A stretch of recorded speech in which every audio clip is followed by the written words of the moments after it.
welcome to a brand new podcast series on CXO's take on global business scenarios by Nextime, wherein we bring you insights and advice from industry leaders and experts. The topic that we'll be discussing today is customer centricity. In today's rapidly changing healthcare landscape, catalyzed by digital transformations, companies are moving towards customer centricity and innovation to stay ahead of the competition. In today's podcast, we have Mr. Anirudha Patankar with us to discuss how focusing on customer centricity can help businesses drive growth, enhance customer experience, and create new revenue streams. Anirudha is the Managing Director at Cardinal Health for Asia Direct Markets and is based in Singapore. Cardinal Health is a distributor of pharmaceuticals, a global manufacturer and distributor of medical and laboratory products, and a provider of performance and data solution for healthcare facilities. Cardinal Health is headquartered in Dublin, Ohio, and is a Fortune 50 company. Anirudha has a vast experience working for large MNCs while managing country P&L, business turnarounds, strategic marketing, divestiture, integration of business, market development, and channel management. Welcome, Anirudha. It's a pleasure to have you with us today on the podcast. Thank you so much, Kartik. It's my pleasure to be on this podcast series and really appreciate this opportunity. Likewise. So Anirudha will be asking you, some questions and get your insights so that our audience can benefit. So here goes the first question. The concept of customer centricity, Anirudha, applies to all business, as we all know. However, each business has certain specific nuances related to customer centricity. Based on your vast experience, what are the most critical aspects of customer centricity in the healthcare industry that we are facing today? Thanks for the question, Kartik.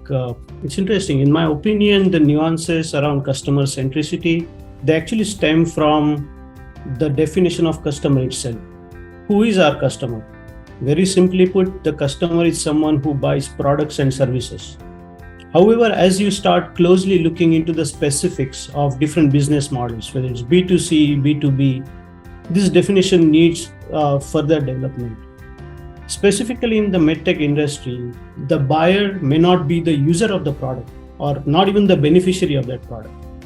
The one who pays for the product, the one who consumes the product may be completely different entities.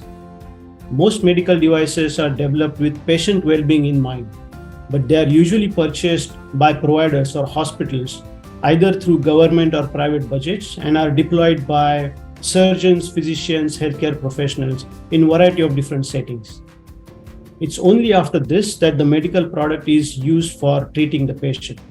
Now, along this journey that we just talked about, you come across different clinical buyers, non-clinical buyers who may perceive challenges very differently. And these are some of the nuances that you encounter in the medtech industry. For us at Cardinal Health, everything really starts with the customer need in mind. You have to listen to your customers, understand their perceptions, and develop solutions that meet their needs, as well as the requirements of their patients. We prioritize the customer experience and patient well-being when designing and manufacturing our products. In today's day and age, if you want to be successful, you really need to understand the customer's work, the work environment that they operate in, and then the challenges that they face. It's only then you can offer solutions to make your customers' work simpler and more efficient while offering best-in-class products for the patient care. And with that, maybe if we can go back, right, in time. So historically, what we've seen, the med devices industry has focused on product only, right, over the past few years. With the changing digital and regulatory landscapes, consumers and customers both are increasingly playing a significant role in the purchase process. This behavioral change has prompted large organizations to shift their focus more towards the customer. What are your thoughts on this so-called shift from a product centricity to a customer centricity? What are your thoughts and what are the trends that you see under that yellow? It's a very spot on and interesting observation, Kartik, and I appreciate you asking this question. But to really understand it in a meaningful way, we have to zoom out a little bit. Over past few decades, I'm talking about medical device companies, right? So over past few decades, they have navigated from being just a supplier to becoming a partner in delivering care outcome. As a supplier, you may focus only on the product, but as a healthcare landscape has evolved and it continues to evolve, right? Multiple aspects of the ecosystem have changed, from greater diversification of payer profiles, who's actually paying for the product, changing operating sites of care, whether it's tertiary, secondary, primary, evolving regulatory and policy frameworks, to changing the disease state itself and the awareness of different stakeholders in healthcare. This changes the treatment protocol, as it is imperative not only to provide a superior product, but it's equally important that we meet multiple performance criteria of this evolving healthcare system.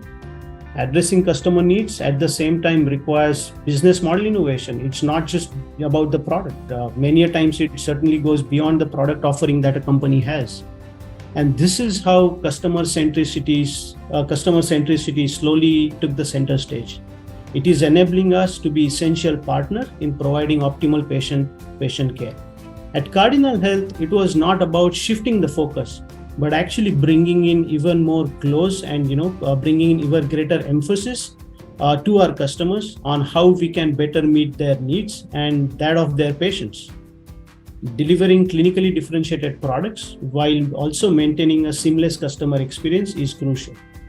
We do this by actively listening to our customers, building strong relationships, adding value to their businesses, and learning to anticipate their needs. Customers are at the center of what we do, and we are focused on developing and delivering medical products that not only meet the clinical criteria that the customers have, but also the critical healthcare needs that the patients have.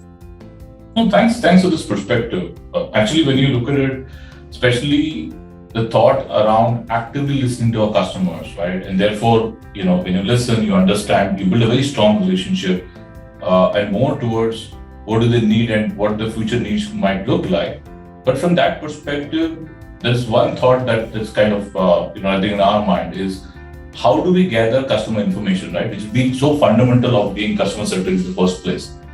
While this information is very personal, very sensitive in the healthcare industries, regarding one's medical health, physiological preferences, etc., this presents a dichotomy between the customer centricity and therefore data privacy as well, right? While we want to go that yard extra to understand a customer, but there's this element of data privacy. What has been your experience, Anirudha, on balancing these two contemporary and critical topics, and how should one deal with this?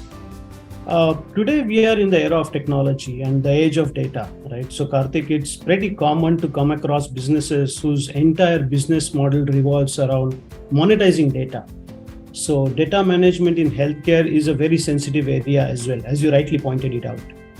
Depending upon whether you're talking about a B2C or a B2B marketplace, the type of data that you are dealing with and the type of data you are handling, it will change.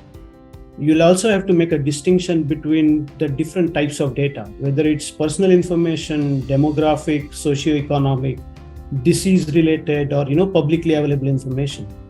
You need to have boundaries around the usage of the data depending on the category or the type of data that you are dealing with.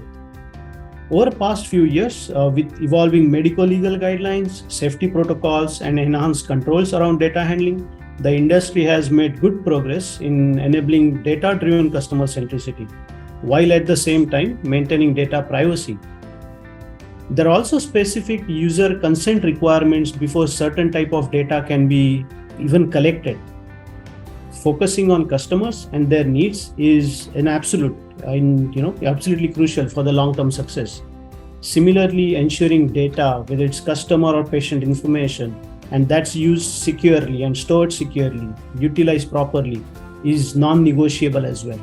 So for me, it's not about, these two aspects do not represent a dichotomy, but, they are super interlinked in a way that we need to manage and balance both the aspects. For our part at Cardinal Health, behaving with accountability and integrity are the core corporate values, and they are ingrained in our culture. We know that our customers, patients, even suppliers, they count on us to conduct business responsibly and ethically.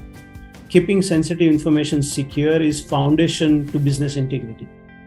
To do this, we ensure that every employee receives data security training and commits to keeping personal, customer, patient, or corporate data safe. Employees are only able to access specific information that they need to facilitate and complete their work. We also ensure that we have strict internal compliance measures, which are in place to protect personal and sensitive data. And these processes are routinely audited, so we keep on improvising those. Additionally, we deploy multiple security systems to enhance, the security measures for our websites, data servers, and the way we are capturing and storing information, so that it stays secure with us. A very, very detailed perspective, and obviously, right, as a customer now, I'm more comfortable sharing my data with Cardinal for sure, because you guys are taking a lot of measures. And I'm sure all the organizations are focusing on this aspect of data privacy as well. So with that, the other aspect of data, which is kind of, which is the core for understanding and also having customer-centric strategy, is the data analytics, right? And the parts that we talk about is the data gathering, data cleansing. When I say data cleansing, it's also about getting from multiple sources and then preparing a single version of truth, and then the data analysis, which may be more predictive and in nature. What's your view on the importance of data analytics, in enabling organization to prepare effective customer-centric strategy? What are your thoughts, and how should one go about doing this? It's very interesting, Kartik, and reminds me of my analytics days when we were driving analytics within the organization.